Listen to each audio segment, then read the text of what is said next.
Hey friends, there are major changes unfolding in the housing market across Orlando. Changes that if they do not slow or change direction very soon, we're coming to the end of the peak season. And we're seeing some major signs that show us that going into 2025, you can expect a big shift in home price. I'm going to let you see the data so you can make a determination for yourself. I don't want to be at risk, but you got to understand Florida Association of Realtors here in the last 2 days just dumped a massive amount of data. You've already been seeing a bunch of mixed headlines throughout the country over the past month.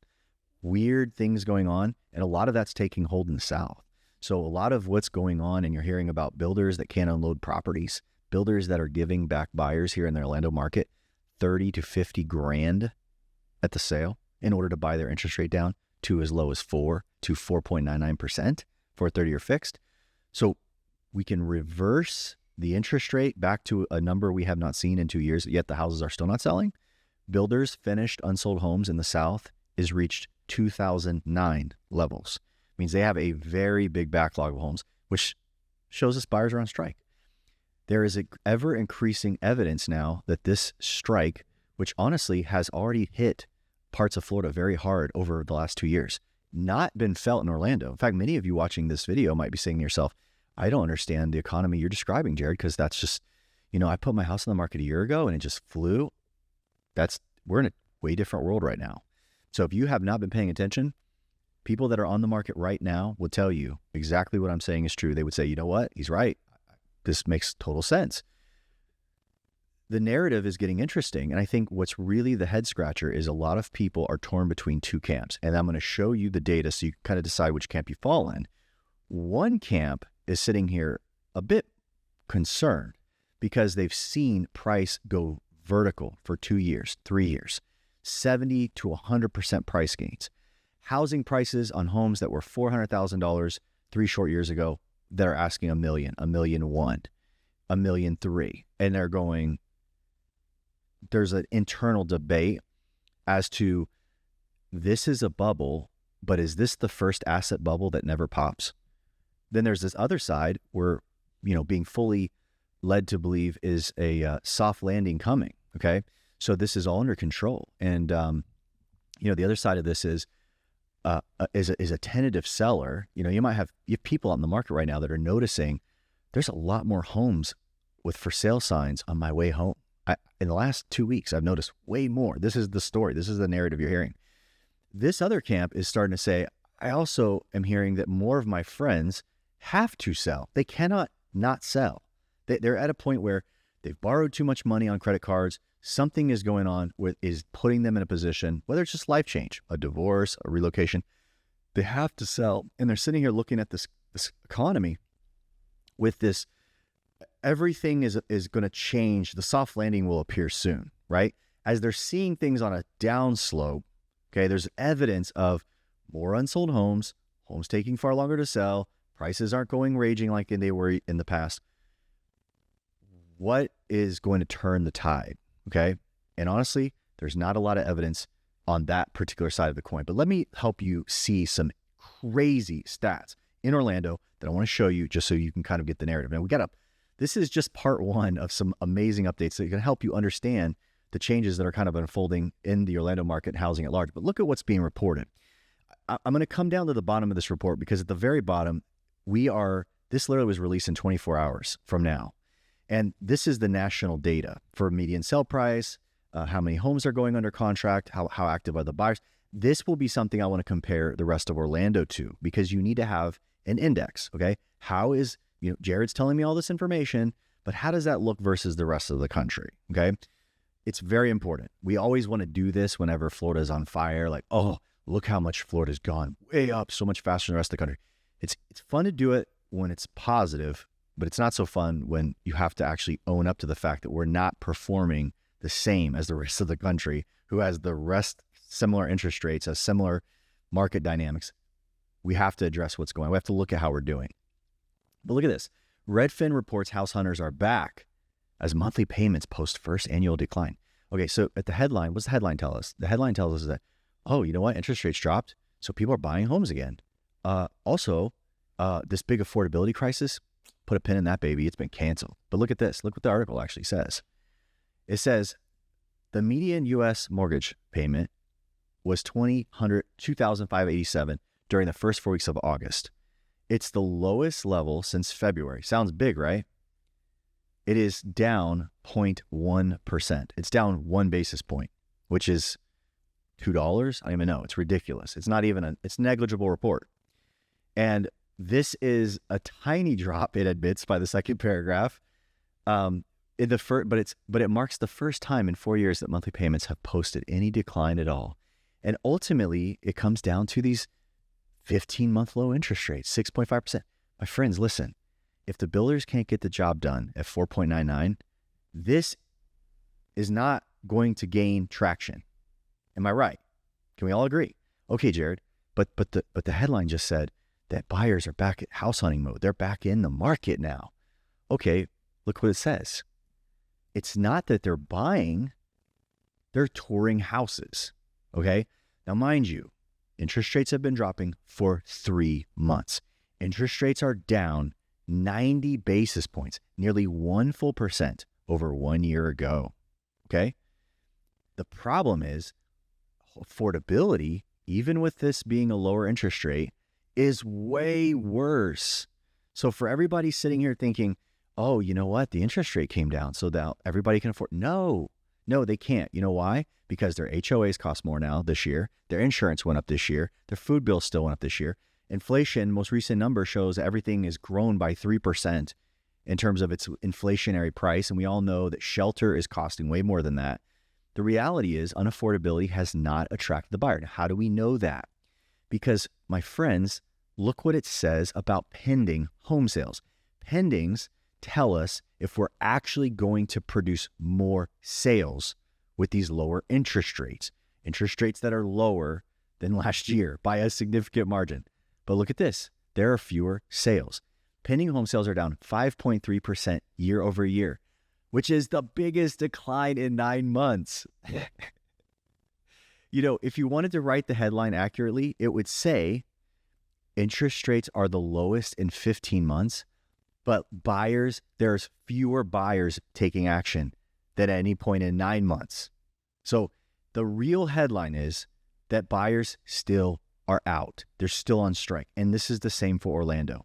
So what I'm going to do, I'm actually show you some of the most recent data that has come out that I put together. So, because I went through, I pulled all the data. This, my friends, is us versus last year. Okay. So this is all of the Orlando market. How are we doing in July that just passed? Okay. Now, mind you, to set the precedence for what you're about to see, you have to understand what happens in July. July is the pinnacle. It is the pinnacle celebration of the peak of the entire moving year. It's the top of the top for our marketplace. Okay. It's when we're just putting the cherry on top of moving season, which starts around March, goes all the way to July every single year. I'm going to show you some incredible data on this. But take a look at this. In July, we are tracing against a pathetic 2023. Okay. You have to understand, we sell probably 3,500 homes every moving season, July, something like that. Okay. We barely got over 2,500. Barely got to 2,600 homes last year. And this year we're almost dead flat with it. We sold 25 more homes. Okay. 1% difference. Okay. So we're dead flat to last year. We're not selling more homes than last year, even with lower interest rates. Cash sales down 8%. That's a problem. Your cash buyers are basically the only people who are immune to interest rates, and they're not buying more houses. Look at the median home price, which again, let's take a look at this. This is the national median home price for the rest of the country is up 3.6%. We are only up about half of that. So we're trending half. Let me tell you the next thing that I want to show you. Look at this. In the rest of the U.S., people putting homes in the market are putting them in at 6% higher than a year ago. Okay. You would say, Jared, well, that's because they're going to put them on the market at 6%. They're probably going to negotiate down to 3%. And then when it sells, they're still going to be 3% above last year. So look at this. What this is saying is brokers across the country and sellers meeting together, look at the inventory. They look at how many homes in their area are for sale. They set an asking price. This says that they feel pretty strongly about it. Let's look at the asking price in the Orlando market. Okay. You're going to notice that throughout the state, by the way, this is all blue, and you guys know where I'm going if you watch my channel. Everything is down. Okay. All the median asking prices, except for a couple areas, are negative. That means we're asking less. Look at this. So down here at the bottom, look what you see over the past 4 months in the Orlando market. Every single month, the asking prices are going lower and lower. Again, I just got July data. This, by the way, is a feed from Realtor.com. Everybody's going to ask in the comments, where do you find that data? Realtor.com, we are down nearly 4%. Okay, so we're down 3.8%. We're asking 3.8% less. Now, if you factor that against the rest of the country, we're at a 10% difference, okay? If you factor the fact the rest of the country 6%, they're going to come down a little bit. They're probably still going to be positive in their landscape of pricing. When you see Orlando going negative by nearly 4% and they're doing it consistently, that means more and more inventory in the Orlando market is going negative to last year, leading indicator, which says you are not going to be able to bank on this price staying above positive. That means our median sell price is going to start falling, okay? More to come on this particular point. I'm going to talk to you some very interesting details on what you can expect in 2025 with price. For your homeowner, you're buying a house, you need to pay close attention. Average price is up, but average price is not as a great accurate measure of actual what we're seeing happen. Dollar volume was 1.4 billion last year. Dollar volume is approximately 1.4 billion this year. Median percent of original list price, negative 1.3. So the sellers in 2024 are capturing 97.4% of what they ask, their original ask. That means they're negotiating about 2.5% below. Keep that in mind, right? So they're going to ask 3.8, and then they're going to give another 2.5% away on top of that, precipitates a swing of about 6%, possibly, on some of this inventory. That means there are going to be people selling homes at a loss to last year. This is the interesting thing. So imagine this starts happening in different markets in Orlando. You got to understand there's places like Osceola County that have huge FHA buying. Those people that bought FHA in the past 2 or 3 years, they only put 3% down, okay? So if they put 3% down and now they have to sell the house, now they can't even make what they made last year when they bought it. So they're bringing the price down. By the way, this is not just to be Osceola County. You're going to see this in Lake, and you're going to see it in Orange, you're going to see it in Seminole. Depends on where the market is. You're going to have people in those marketplaces now that basically have very little skin in the game. So they're going to be possibly, homes are selling 3% less than what they paid.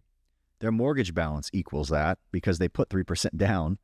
So now, what does it cost to sell a home? 4, 5, 6, 7%? I mean, are they bringing money to closings? Or are we seeing short sales coming again? Think about it. Think about what precipitates.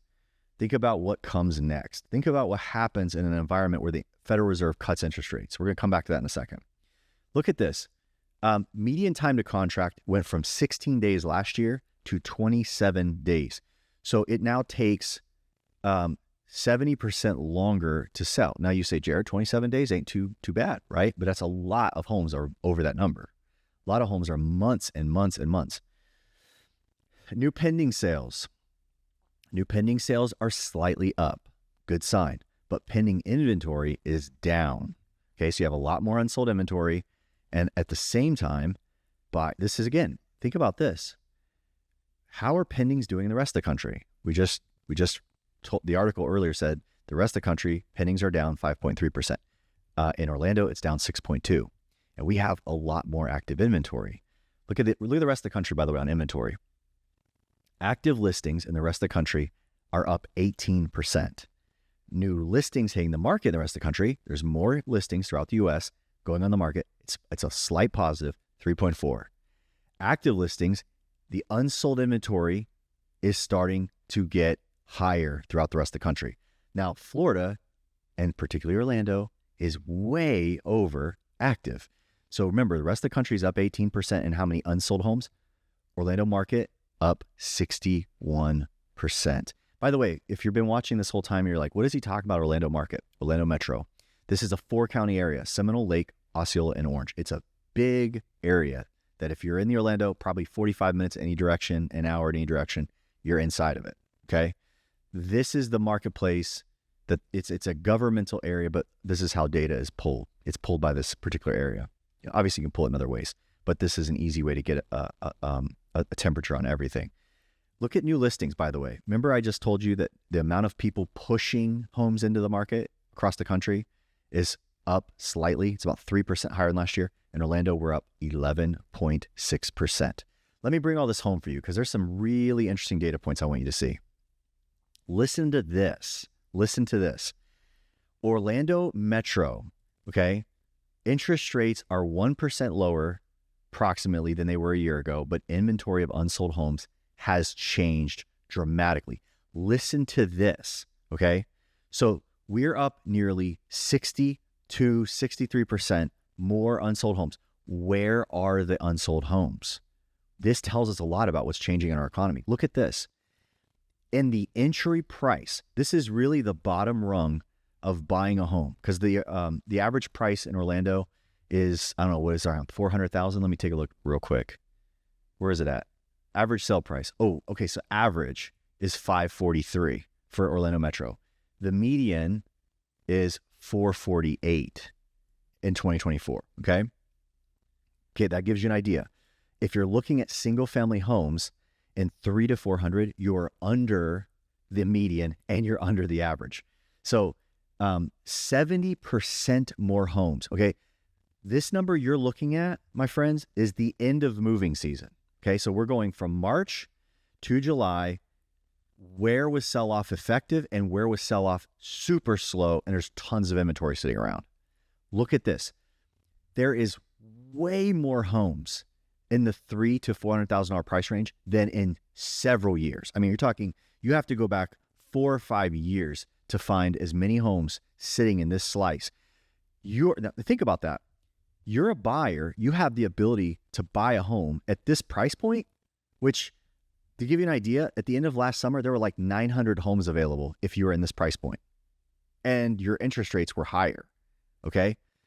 Now we have like double that, almost 2,000 homes, which you got to understand across all price categories. You're talking 8,000 properties. This is now becoming a larger segment of the marketplace. Why? Two things. Understand this. You have the $400,000 to $600,000 price range. More houses aren't selling in that range, are trickling down.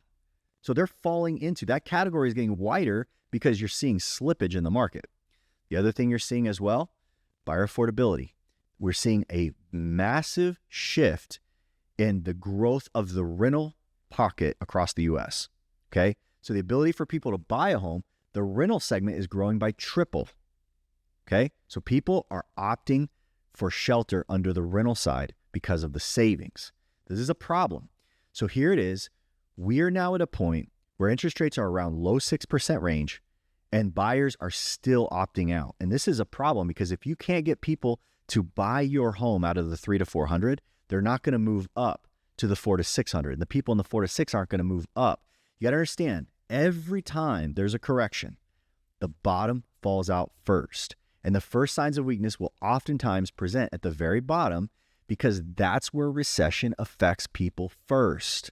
These are the people that buy in this particular range are the ones that get squeezed the hardest when monetary policy changes. These are the ones that squeeze the hardest whenever job layoffs happen or they have to dip in emergency funds. This is where you see the pain first. By the way, this to me rhymes with everything else you're seeing in the market. Starbucks' earnings are off. McDonald's earnings are off. Staple like Home Depot, earnings are off. All these companies, by the way, you're having Subway and McDonald's and all these companies trying to figure out how to cut their prices to lure a consumer who is busted. Okay. This happened before. This happened in 2007. Okay. Exact same thing happened. Tiny little discounting incentives and all this kind of stuff. And the low end of the marketplace found challenge. Okay. Pay attention to this. This is interesting. You have the low end of the market, which is most impacted not just by these parties being closest to the struggle, but also they are the most, this particular price segment has a lot of investor activity.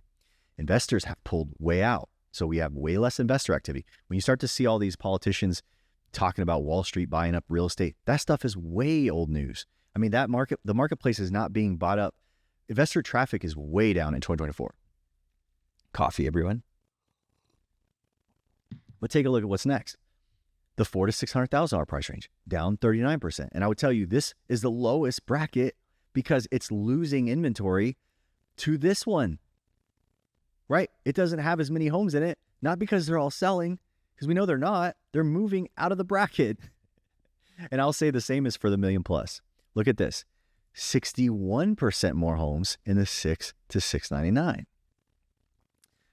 And look at this, 46 more homes in the 1 plus, where interest rates aren't a primary concern. But on the bright side, marry the house and date the rate. The mantra has finally faded. Buyers are on strike, folks. Let me show you a few more key points to this summer, okay? Very clear evidence that we are going to see some interesting season in fall for pricing. I'm going to tell you what you need to do about it. If you're looking to buy, you own a house now. By the way, if you own a house, I'm going to wait to the end.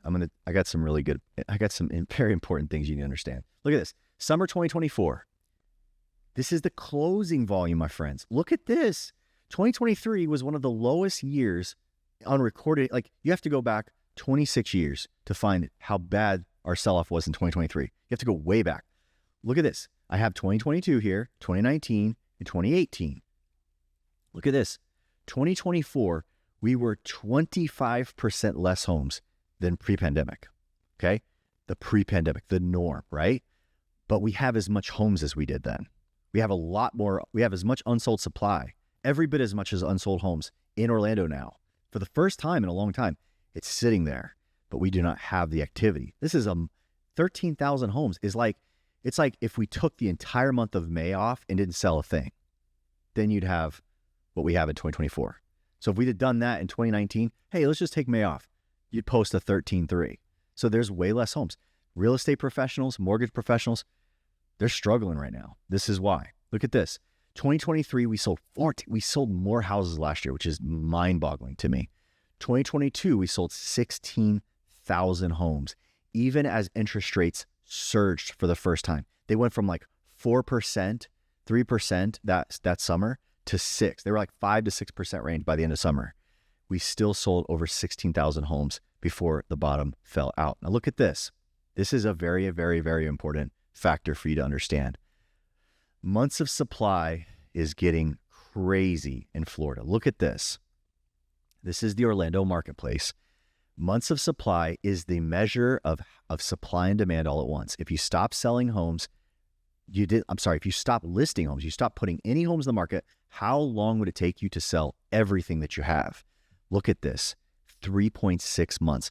This is a vibe in the market that we have not felt since 2015. You have to go back to early 2015 to find this much inventory selling as slowly as it is right now, okay? This, my friends, precipitates price reductions. The higher this goes, the more anxious certain sellers will get. They will set new lows at that point. So people will then start to reduce price because this is not slowing, okay? I will tell you the only bright side of July is this. We were at 3.5 months in June. We only went up 0.1%, which is phenomenal by itself because look what the months preceding. From May to June, we went from 3.2 to 3.5. From April to May, 3 to 3.2. I mean, we have been leaping by 0.2 single month, okay? So the only thing that we can say is, hey, at least July wasn't that awful with closings. Some closings took the steam off of how much, but this is going to keep going, my friends, and this isn't good. Here's why. Look at this right here. This was the first time that months of supply, this was the end of this chaotic market right here towards the middle of 2022. The interest rates started climbing, and all of a sudden, the amount of inventory that wasn't selling starts leaping off the bottom overnight, okay? As that happens, a lot of people don't know this, but there was this mini period of time towards the end of 2022 where we lost price. Like it was like people thought the end was here. They thought this is the bubble popping.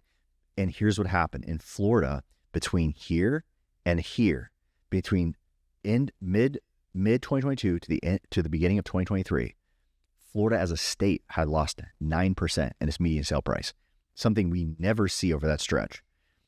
The Orlando market was the second strongest economy in the entire state. We weren't anywhere near danger at this down cycle, yet we still lost almost 4% in median price over the same stretch of time. Now, listen to me on this. We find ourselves with 80% more month of supply going into the fall of 2024 than we did in the fall of 2022. Hear me again. In the fall of 2022, we had a run up in our months of supply. So it went from like 1.1 to like 2 months of supply, which is still very low. We still lost almost 4% median price over a temporary stretch, like where everybody, including Bank of America and leading economists and Fitch and Moody's and everybody's like, oh, it's over, downgrade everything. We recover right after that. Why? We started a war. We started borrowing like maniacs. America in early 2023, we literally borrow our way out of a momentary recession. But my friends, we are now going into a very precarious position as we go into this fall. Why? Because months of supply. Months of supply is the true pulse. If you have what's called, you know how you go to the doctor and when they want to find out how you're doing, they get blood work. The months of supply, one of my favorite data points for the housing market because it is your blood work of your economy. By the way, our months of supply looks a lot better than Tampa's and Jacksonville. So we're still behind Miami, but the problem is you have to watch the trends. You have to see what the trends are telling you.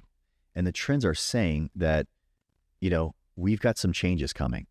Now let me give you some final parting thoughts because you need to pay attention because you're sitting on this side of the fence going, oh, you know what? Elections are there's people in the election camp. Election's going to change everything. Okay. Never has in the past, but great. Meaning elections do something to housing, generally speaking. Okay, I could show you a lot of data to say it just comes and goes. Whatever happens is happening because of the greater economy as it were. Okay. Number two, the Fed cuts. There's a lot of people just invested in a Fed pivot. The fact that Fed is pivoting and their exchange rates. You have to understand what we expect with the Fed cuts is more homes for sale. Okay. More homes. We're going to have more homes for sale, more months of supply. Price cuts right now are already 31% in Orlando. 3 out of 10, 31% of all homes already hit price cuts. That's a big number. Okay. You say, Jared, where is it usually? 20%. It's consistently higher. People are slashing prices in order to get out. We are going to see more inventory coming for multiple reasons. We just had the National Association of Realtors change the rules. So now what happens? You have all this inventory sitting around and buyers cannot go see the house unless they sign a buyer agreement. It's a rule for the realtors. It's the way it works now. Go look it up. Take my word for it. Do you think that's going to precipitate more buyer showings or less? I don't have a problem with it, but I'm just telling you it's how it works. So you have the rule changes. You're going to have, I think, a big chunk of more inventory come into the market. Why? Because we have unemployment ticking up. Unemployment is coming. It's going to get bigger. It's going to get deeper. It's how it works.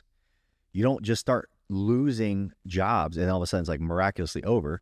This is a cycle that we're going to go through. We already know, if you were paying attention this week as I'm shooting this, there was a huge update that came out where they revised jobs by 818,000 jobs. They said we've created nearly 1 million less jobs than we've been telling you. Okay. And this is the way this stuff goes. The reporting on this isn't perfect. A lot of YouTubers will come out and be like, they'll make this big grandstand like, oh, you know what? They're just being shady with the reporting.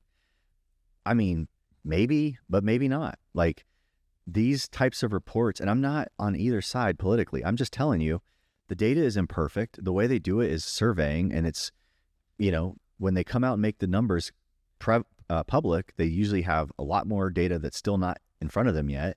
So there's just stuff that gets revised. This is how it works. But here's what it tells us. The most important thing with this jobs data, when you pull almost 1 million jobs out of the economy, nobody's surprised because we already see it. We already see the structure of the economy fading. We already have seen I see in the comments all the time people saying, my wife is X occupation, or my husband's X occupation, and he's never been without a job offer. And he's trying to get out of this one type of job into this type of job, and he's tired of an hour commute both ways. No one is calling them back. He's put his resume, or she's put a resume all over the place. And so there's hiring freezes, there's mass layoffs, so there's a lot of cycling changing in the economy. And everybody thinks like cuts to the interest rate as like some magical thing. It's not. I've already proved it. Okay. If interest rate alone would survive the housing market and solve it, then you would not have a record number of brand new unsold homes with 4% interest rates tied to them not selling.